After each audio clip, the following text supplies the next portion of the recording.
So we are back with another interview for a top of her game series that we're doing, where we choose women that we think are top of their game in some way because we perceive a sparkle in them and we say, oh, they're amazing, let's find out more about them. So today we are here with she's going to tell us. Who are you? I am Emma Carlow from, well, I have a company called Wallplayer. Oh, what do you do, Emma Carlow, from Wallplayer? I design fantastic wallpapers and accessories for family homes, I would say. Adults and children alike.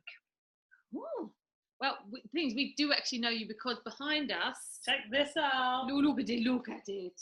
Actually, Emma did the poster when she first started her company, was playing with the idea, and she was selling these posters that come just blank, and you get them and then you colour them in yourself. And this was a community project from my house that we had on the table for about 3-4 months, and people would come around and just colour in bits. And so yes, bring creativity to my house. So thank you very much, the Carlow, for that. Very welcome. I think yours is the best I've ever seen. Thank you very much. You have to say that because we have you on interview. Well done. Good job. We'll pay you later. Right, so go.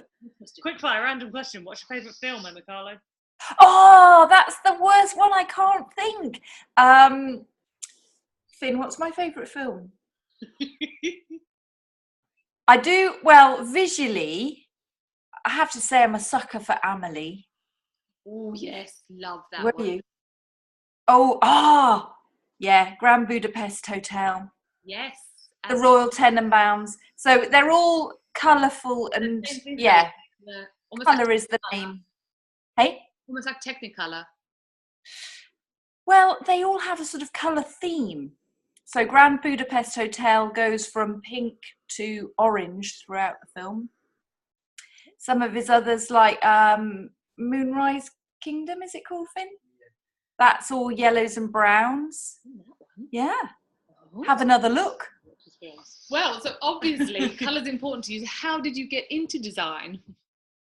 I have wanted to design since I was a very young child.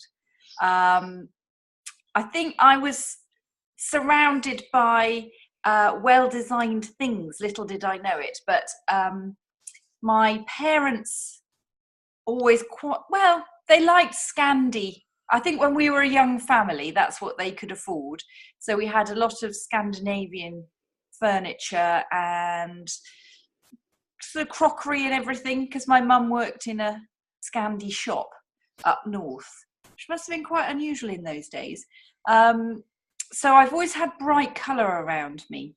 And my dad made my brother and I a sort of whole wall of wardrobes that were made up to look like a Mondrian painting. So we had a yellow door, red door. So we were quite unusual in that respect. And he made us a red sofa. So, and we had, I'm just remembering now, we had massive, huge red pull-out drawers that we could dump all our toys in. So yes, I think actually my dad spent quite a lot of time thinking about the space that my brother and I inhabited. Oh, so that's very much kind of influenced where you've gone around design and colour and what you want to do in your life still. Definitely. I've always, I fell into, well, I went to college, and when I left college, art college that is, I went to work for Conran Design, and they realised I was I could do children's stuff, and not many people either could or wanted to. So I got stuck designing children's stuff for about 16 years, which is not a bad thing. But yeah, so it's given me a love of children's products, but also I've kind of realised there's a lot of stuff about children's products that I don't like. So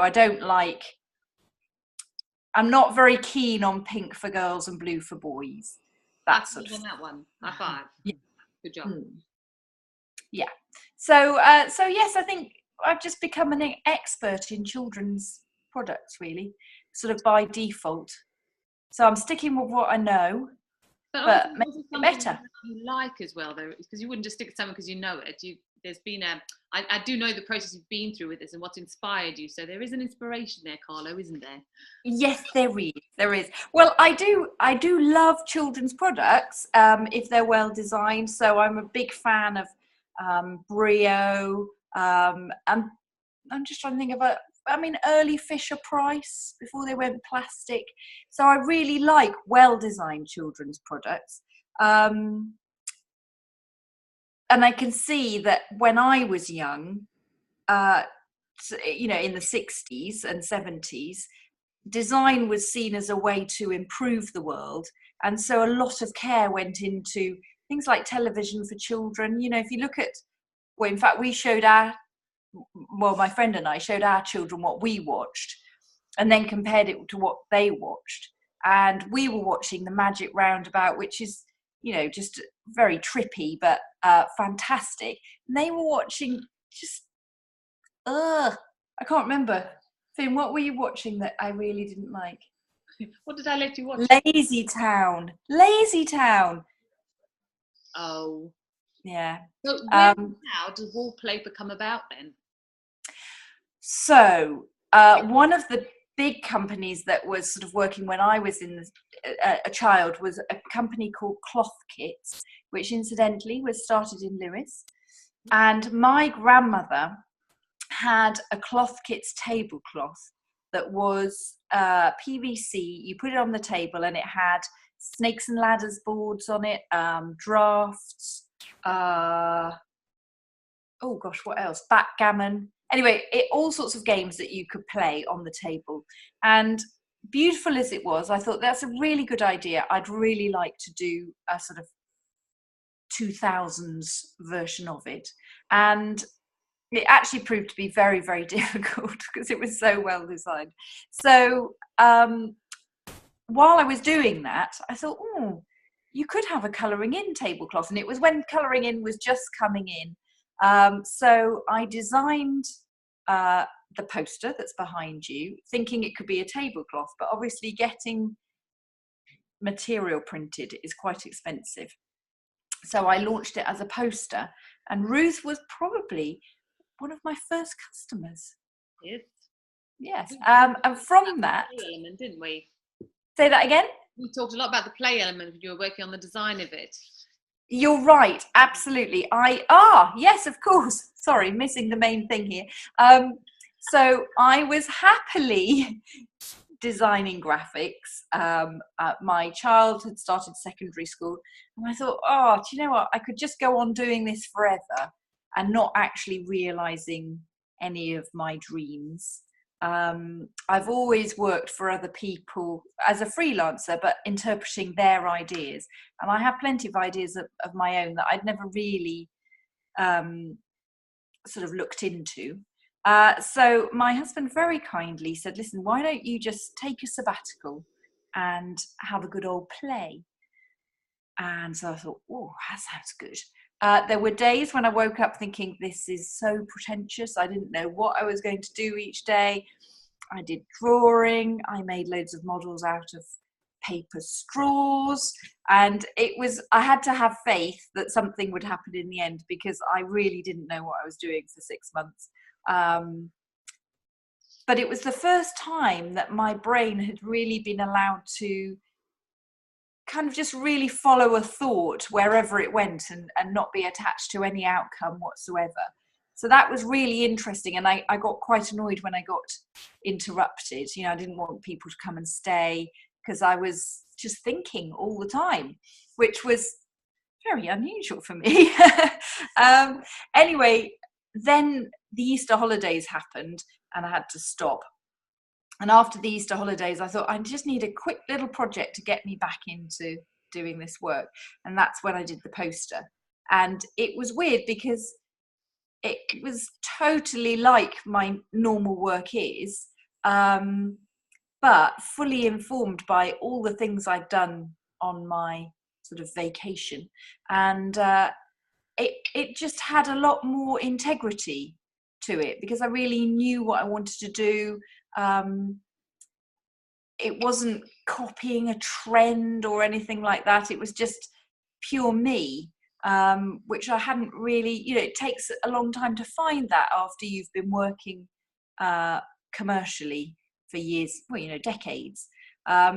So I realised then that I just need to keep doing that sort of thing and try and do it regularly. You produce your best work? Well, I think obviously I've got things around me, you can see, that do inspire me, and I'm always, I like visiting galleries and all that sort of thing. So, but for me, just getting in there and doing something and not knowing what's going to happen kind of feeds me in terms of thought processes and things like that.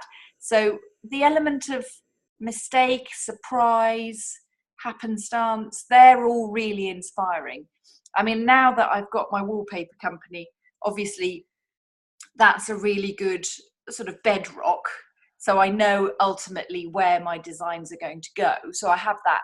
I quite like quite a tough framework in which to work. So I might limit myself either with time or amount of colour I can use or what tools. So my favourite tools are paper and scissors, because you can't really prepare much. You just have to go for it. So I think allowing accidents to happen, and I'm not very good at that, or I wasn't very good at that. I'm much better at it now because I'm quite controlled, and I'm also very, very neat, not in my housekeeping, you understand, but in the way I work. And that's what I like, is when I'll introduce something that gives me a lack of control. So like I might draw with a stick, or with my eyes closed, or just look at something and not look at the paper. And that's, I've had some really great accidents from that. The other thing that is really inspiring is collaborating. I never used to be a collaborator because that was a lack of control. But now I really like, just taking on somebody's idea and working with it.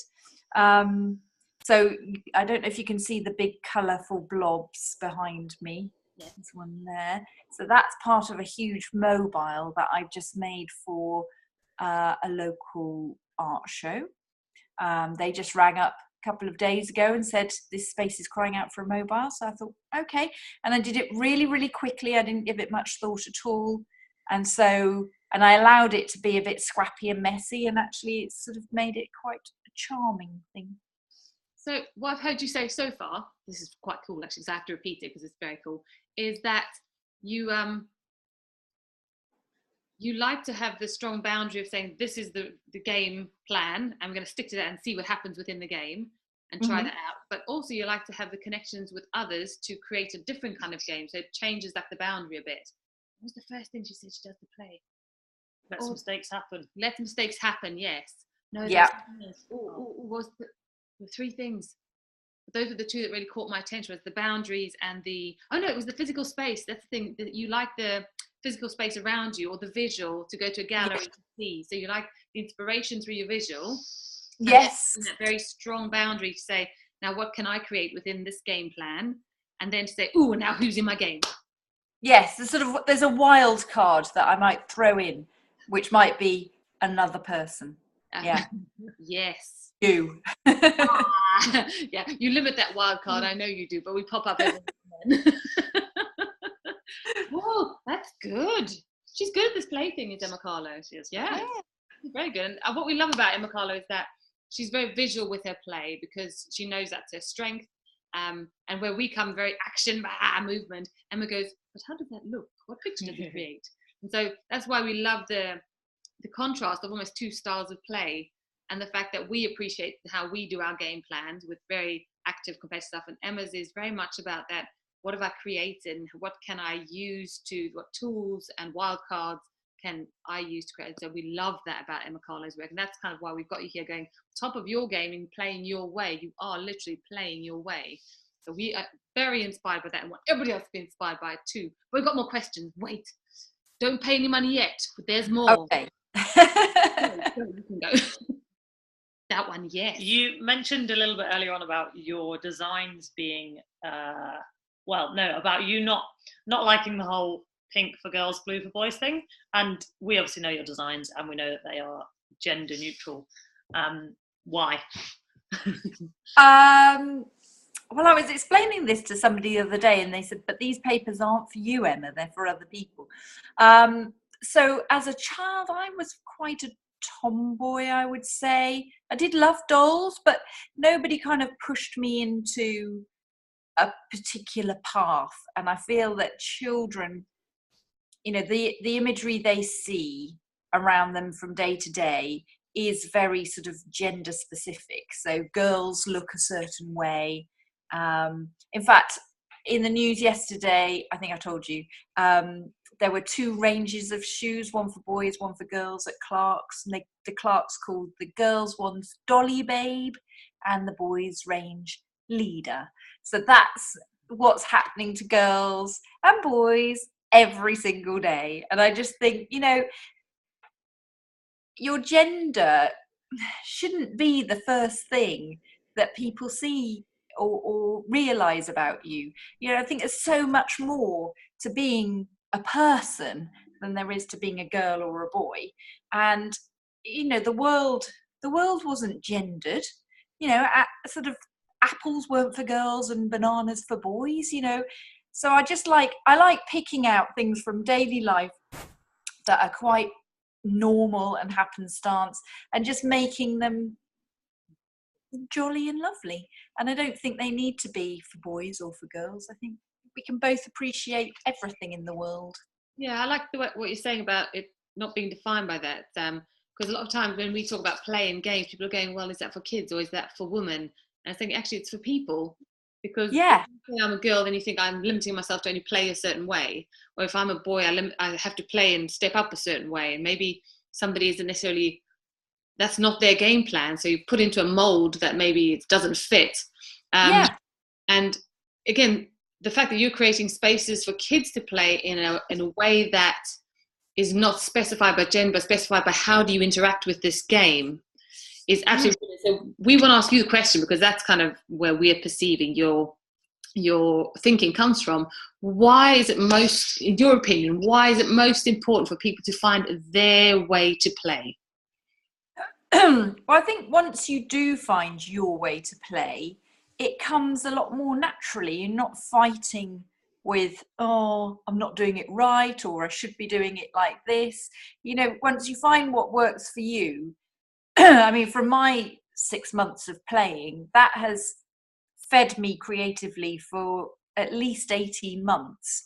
And I suppose I've been released from all those things that I thought I should be doing, and looking at things I thought I should be looking at for inspiration. Whereas now that I've found something that works, I can tap into it much more easily. It comes much more naturally. It's less of a chore. So I imagine, you know, with exercise, once you find, or movement, should we say, once you find things that you enjoy, you're going to do them naturally because you want to, not because you should. So besides your creative process for work, how else do you like to play?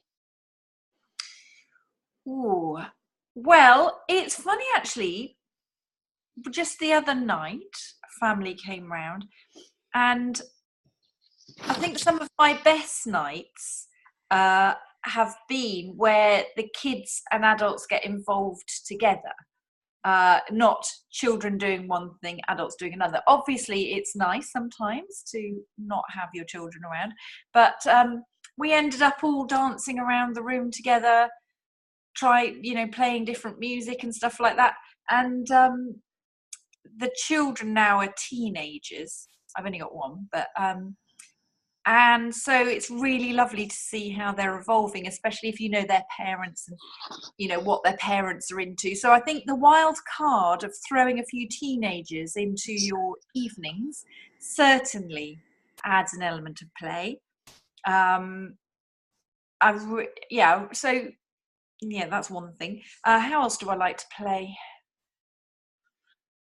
I do like visiting other cities and their galleries and things like that. So definitely travel is an important part. And usually at the moment in our family, it's cities. We all like cities.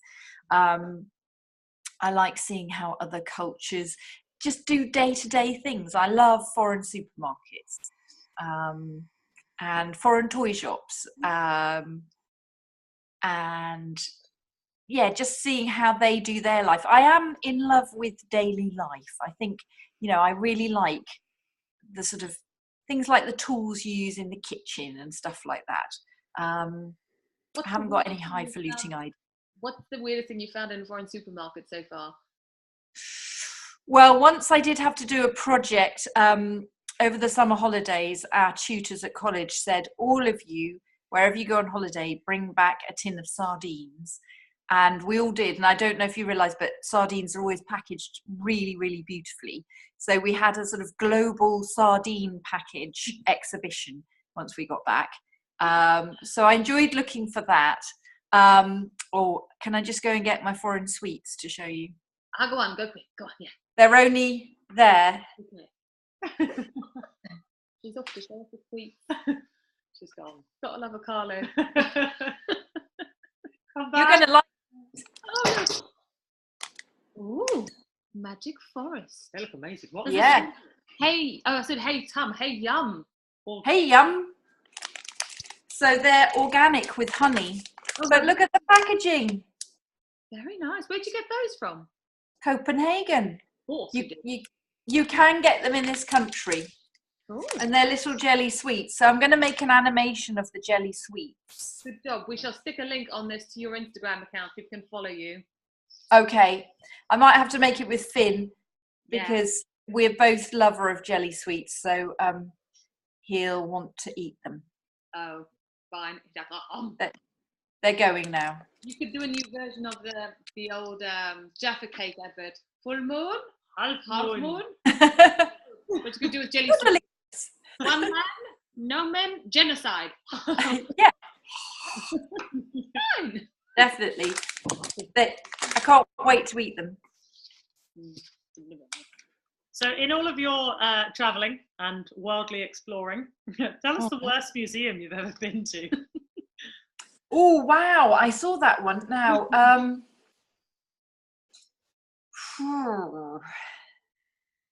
have I been to a bad museum? Finn, have we been to a bad museum? Checks in.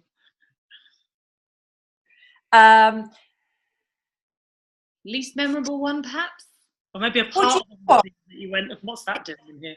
I'm going to say something very unpopular here. Go. Very unpopular. As a graphic designer, when I first visited the Ditchling Museum, newly done up, I have to say, because I like him or loathe him, because he was a very difficult and unlawful man. One of my biggest heroes in graphic design is Eric Gill. So when I went to the museum at Ditchling, I was expecting to see a lot of Eric Gill. They have got an exhibition on, actually I think it's just finished at the moment, of a lot of his work, but they've concentrated more on the sculpture and illustration, whereas he did a lot of typefaces and things like that. And I was just really disappointed with the work they had on display. So they had a lot of, he was part of a group of artists in Ditchling, and their work was, I suppose, quite religious. So they'd have sort of like how they used to lay out hymns and things like that. And I thought, crikey, he did such amazing stuff. There just wasn't enough of it. And I just felt that their collection wasn't very exciting. It didn't meet my needs.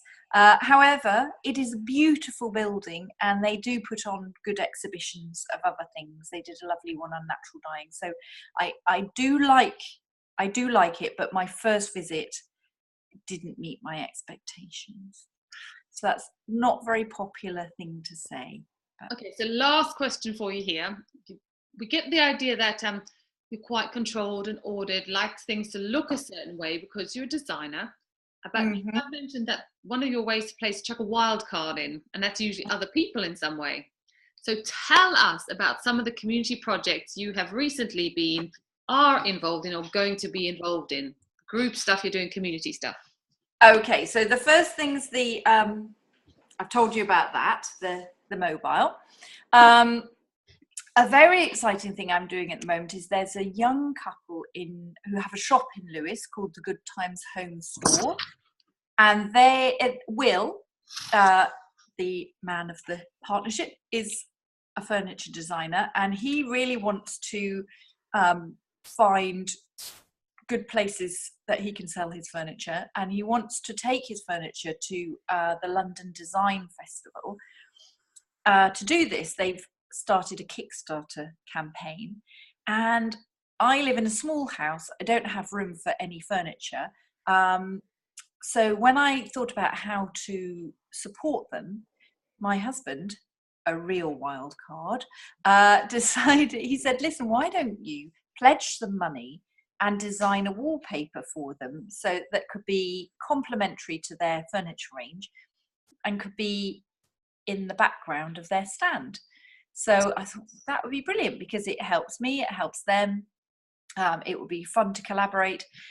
They were delighted and said, yes, please, we'd really like to do that. So I'm in the middle of doing that. And it's interesting because they were influenced by Frank Lloyd Wright, an architect from America. And so I did some research on him, and immediately a design popped into my head. And sometimes I find that if that happens, when I try to focus and make that design, it goes out of focus. And what I realized was that I was jumping ahead, and actually I need to do all the play first.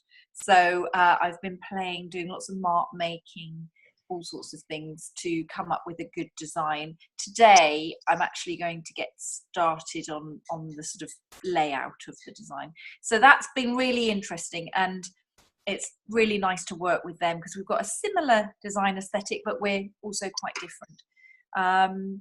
So there's been that. I have a craft group that we're sticking to autumns now, mainly to make Christmas decorations. I just really enjoy getting together with this group of people. You are included in that, Ruth. Where's my invite? Eh? Where's my invite? You can come too. I don't really invite people. People just join. So they're quite a disparate group of people. None of us, well, some of us interact outside the craft group, but it's not a chosen group. It's sort of, people say, oh, can so-and-so come? And they do. They might lock us out. It probably would. It'd be funny though. It would be funny, yeah. We'll see in the autumn. Ruth's very good, and she's quite well behaved. She's quite a different character when she's at craft group.